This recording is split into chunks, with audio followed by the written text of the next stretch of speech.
Hey Gary, so let's talk about the trailer a little bit. We could use this trailer and we can add a bow stop to the front that will protect the boat. You know, if you're loading the boat and you miss to one side or the other of this little roller, which is a very small target, then we have seen in the past lots of gouges in these planks over here, and we'd hate to refinish that, and then you have that situation.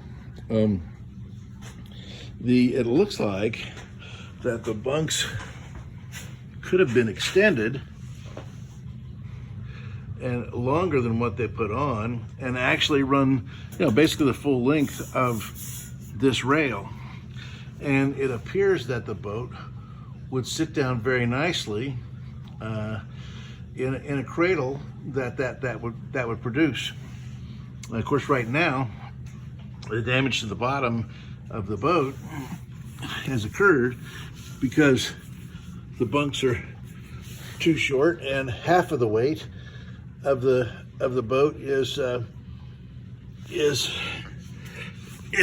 supported right there at the end of the bunk. And so there's a lot of pressure right at the end of the bunk.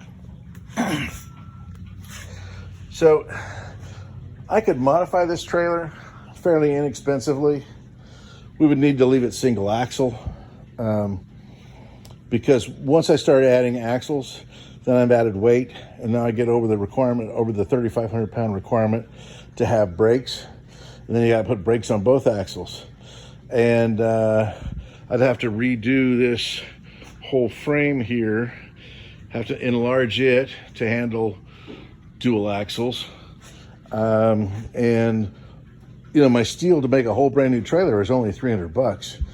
And so the rest of the cost is the axles, the brakes, the labor, the painting, you know, and so forth.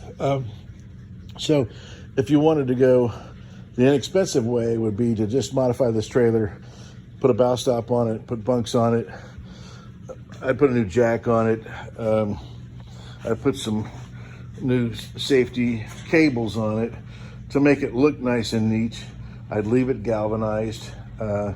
Painting galvanized is kind of a crapshoot. So I would do that. I would maybe change the fenders, and you know, Mike could get by for a couple $1,000. Or then we could put that couple $1,000 towards a new trailer that properly supports your boat.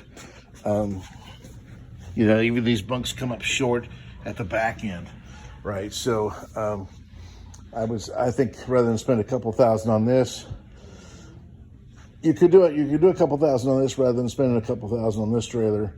You may want to go ahead and just build a new one. Those are $6,500 for a new dual axle trailer. But again, I mean, this would be adequate if you wanted to do the lesser cost option of just modifying this. But once you start putting dual axles, then it doesn't make sense to screw with this trailer. You just need to do a new trailer. Okay, so hopefully it'll help you with your trailer decision. Thank you.